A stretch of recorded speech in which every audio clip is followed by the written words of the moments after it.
حضرت علی رضی اللہ تعالی عنہ کا وہ قول جس پر عمل کر کے کیسے جاپانی لوگ دنیا کی سب سے ترقی یافتہ قوم بن گئے۔ کیا آپ جانتے ہیں کہ حضرت علی رضی اللہ تعالی عنہ کا وہ قول کون سا ہے؟ آئیے جانتے ہیں آج کی اس کمال کی ویڈیو میں۔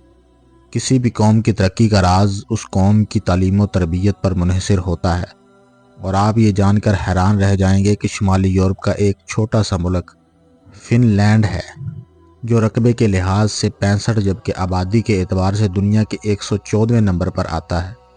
ملک کی کل آبادی 55 لاکھ کے لگ بھگ ہے، لیکن آپ کمال دیکھیں، اس وقت تعلیمی درجہ بندی کے اعتبار سے فن لینڈ پہلے نمبر پر ہے، جبکہ سپر پاور امریکہ 20ویں نمبر پر ہے۔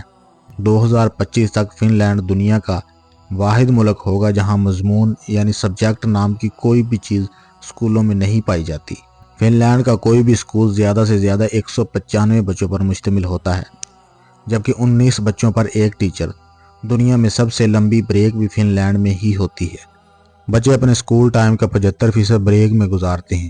دوسرے نمبر پر 57 منٹ کی بریک نیو یارک کے اسکولوں میں ہوتی ہے، جبکہ ہمارے یہاں اگر والدین کو پتہ چل جائے کہ کوئی اسکول بچوں کو پڑھانے کی بجائے اتنی لمبی بریک دیتا ہے تو وہ اگلے دن ہی بچے کو اسکول سے نکلوا لیں۔ خیر، آپ دلچسپ بات ملاحظہ کریں کہ پورے ہفتے میں اسکولوں میں محض 20 گھنٹے پڑھائی ہوتی ہے، جبکہ اساتذہ کے 2 گھنٹے روز اپنی سکلز کو بڑھانے میں صرف ہوتے ہیں۔ 7 سال سے پہلے بچوں کے لیے پورے ملک میں کوئی اسکول نہیں ہے، اور 15 سال سے پہلے کسی بھی قسم کا کوئی باقاعدہ امتحان بھی نہیں ہے۔ آج ہم حضرت علی رضی اللہ تعالی عنہ کا وہ قول بیان کریں گے جو ان قوموں کی ترقی کا باعث بنا۔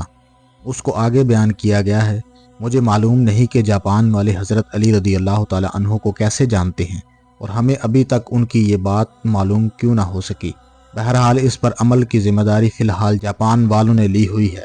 ہمارے ایک دوست جاپان گئے اور ایئرپورٹ پر انہوں نے اپنا تعارف کروایا کہ وہ ایک استاد ہیں، اور پھر ان کو لگا کہ شاید وہ جاپان کے وزیر اعظم ہیں۔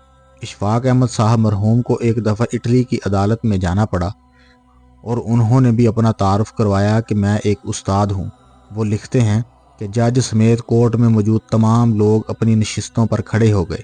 اس دن مجھے معلوم ہوا کہ قوموں کی عزت کا راز استادوں کی عزت میں ہے۔ یہ ہے قوموں کی ترقی اور عروج و زوال کا راز۔ جاپان میں مشرقی علوم پڑھائی نہیں جاتی، بلکہ یہ سکھانے کی چیز ہے، پڑھانے کی نہیں۔ وہ اپنی نسلوں کو بہت خوبی کے ساتھ معاشرت سکھا رہے ہیں۔ جاپان کے اسکولوں میں صفائی ستھرائی کے لیے بچے اور اساتذہ خود ہی اہتمام کرتے ہیں۔ صبح 8 بجے اسکول آنے کے بعد 10 بجے تک پورا اسکول بچوں اور اساتذہ سمیت صفائی میں مشغول رہتا ہے۔ دوسری طرف آپ ہمارا تعلیمی نظام ملاحظہ کریں کہ جو صرف نقل اور چھپائی پر مشتمل ہے۔ ہمارے بچے پبلشرز بن چکے ہیں۔ آپ تماشا دیکھیں، جو کتاب میں لکھا ہوتا ہے اساتذہ اسی کو بورڈ پر نقل کرتے ہیں، بچے دوبارہ اسی کو کاپی پر چھاپ دیتے ہیں۔ اساتذہ اسی نقل شدہ سے اور چھپے ہوئے مواد کو امتحان میں دیتے ہیں، خود ہی اہم سوالات پر نشان لگواتے ہیں اور خود ہی پیپر بناتے ہیں، اور خود ہی اس کو چیک کر کے خود ہی نمبر بھی دے دیتے ہیں۔ بچے کے پاس یا فیل ہونے کا فیصلہ بھی خود ہی صادر کر دیتے ہیں، اور ماں باپ اس نتیجے پر تالیاں بجا بجا کر بچے کے ذہین اور قابل ہونے کے گن گاتے رہتے ہیں۔ جن کے بچے فیل ہو جاتے ہیں وہ اس نتیجے پر افسوس کرتے رہتے ہیں اور اپنے بچوں کو کوڑ مغز اور کند ذہن کا طعنہ دیتے رہتے ہیں۔ ہم 13-14 سال تک بچوں کو قطار میں کھڑا کر کر کے اسمبلی کرواتے ہیں، اور وہ اسکول سے فارغ ہوتے ہی قطار کو توڑ کر اپنا کام کرواتے ہیں۔ جتنے بڑے اسکول سے پڑھا ہوتا ہے قطار کو روندتے ہوئے سب سے پہلے اپنا کام کروانے کا ہنر جانتا ہے۔ طالب علموں کا اسکول میں سارا وقت سائنس رٹتے گزرتا ہے، اور آپ کو پورے ملک میں کوئی سائنسدان نامی چیز نظر نہیں آئے گی، کیونکہ بدقسمتی سے سائنس سیکھنے کی اور خود تجربہ کرنے کی چیز ہے، اور ہم اسے بھی رٹا لگواتے ہیں۔ آپ حیران ہوں گے، میٹرک کلاس کا پہلا امتحان 1858 عیسوی میں ہوا تھا، اور برطانوی حکومت نے یہ طے کیا تھا کہ بر صغیر کے لوگ ہماری عقل سے آدھے ہوتے ہیں، اس لیے ہمارے پاسنگ مارکس 65 ہیں تو بر صغیر والوں کے 32.5 ہونے چاہیے۔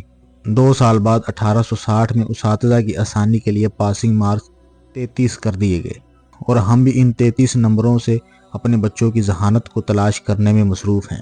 علامہ اقبال کے شعر کا یہ مصرع اس تمام صورتحال کی صحیح طریقے سے ترجمانی کردہ نظر آتا ہے کہ شاخ نازک پر بنے گا جو آشیانہ ناپائیدار ہوگا۔ اور آخر میں حضرت علی رضی اللہ تعالی عنہ کا وہ قول جو ان کی ترقی کا باعث بنی۔ جاپان کے ایک ریاضی کے استاد سے پوچھا گیا کہ آپ بچوں کو کیا سکھاتے ہیں؟ تو وہ مسکراتے ہوئے بولے کہ میں بچوں کو خوش رہنا سکھاتا ہوں اور دوسروں کو خوش رکھنا سکھاتا ہوں، کیونکہ اس طرح وہ اپنی زندگی کے ہر سوال کو بآسانی حل کر سکتے ہیں۔ آپ جاپان کی مثال لے لیں، تیسری جماعت تک بچوں کو ایک ہی مضمون سکھایا جاتا ہے، وہ اخلاقیات اور آداب ہیں۔ حضرت علی رضی اللہ تعالی عنہ نے فرمایا، جس میں ادب نہیں اس میں دین نہیں۔ اخلاق بھی رزق کی طرح ہے، اس میں بھی کچھ لوگ امیر، کچھ غریب اور کچھ انتہا کے مفلس ہوتے ہیں۔ یادیں ہمیشہ خاص ہوتی ہیں، کبھی روتے ہوئے دنوں کو یاد کر کے ہنستے ہیں اور کبھی ہنسنے کے دنوں کو یاد کر کے روتے ہیں۔ یہی زندگی ہے۔ کچھ حادثے انسان کی بہتری کے لیے ہوتے ہیں، لیکن انسان کو وقتی طور سمجھ نہیں آتی کہ کچھ وقت گزرنے کے بعد انسان کو سمجھ آتی ہے کہ جو بھی ہوا میرے حق میں بہتر تھا۔ کتنی خوبصورت بات ہے نا کہ گزرے ہوئے لمحوں کی یاد ہمیں بتاتی ہے کہ وہ کتنے خوبصورت تھے۔ سر درد تو محض ایک نام ہے، کچھ باتیں دماغ کو اتنی چبھتی ہیں کہ ہم برداشت نہیں کر پاتے۔ تربیت اچھی ہو تو انسان کا ضمیر خود اس کے کردار کی حفاظت کرتا ہے۔ اللہ ہمیں کبھی ایسی مشکل میں نہیں ڈالتا جس سے ہم نکل نہ سکیں۔ ہمیشہ کوئی نہ کوئی راستہ ضرور ہوتا ہے۔ دعا کریں وہ راستہ آپ کو نظر آ جائے۔ دعا مانگتے رہنا چاہیے، قبول ہو تب بھی نہ ہو تب بھی، کہ دعائیں رد نہیں ہوتی، جواب ضرور آتا ہے۔ جولی خالی نہیں رہتی، اس میں کچھ نہ کچھ ضرور گرتا ہے۔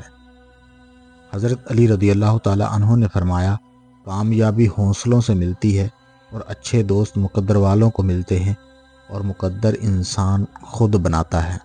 کوئی مسلمان ایسا نہیں جو خوشی کے ساتھ گناہ کرے، گناہ بیماری کی طرح کہیں سے اسے لاحق ہو جاتا ہے۔ گناہ وہ ہر عمل ہے جو تمہارے لیے نقصان دہ ہے۔ گناہ گار کا گناہ عاجزی پیدا کر رہا ہو تو وہ بچ سکتا ہے۔ بدکاری کا موقع ہو اور بدی نہ کرو تو یہ بہت بڑی نیکی ہے۔ دور سے آنے والی آواز بھی اندھیرے میں روشنی کا کام دیتی ہے۔ ہوس زر اور لذت وجوہ چھوڑ دی جائے تو زندگی آسان ہو جاتی ہے۔ خوش نصیب انسان وہ ہے جو اپنے نصیب پر خوش رہے۔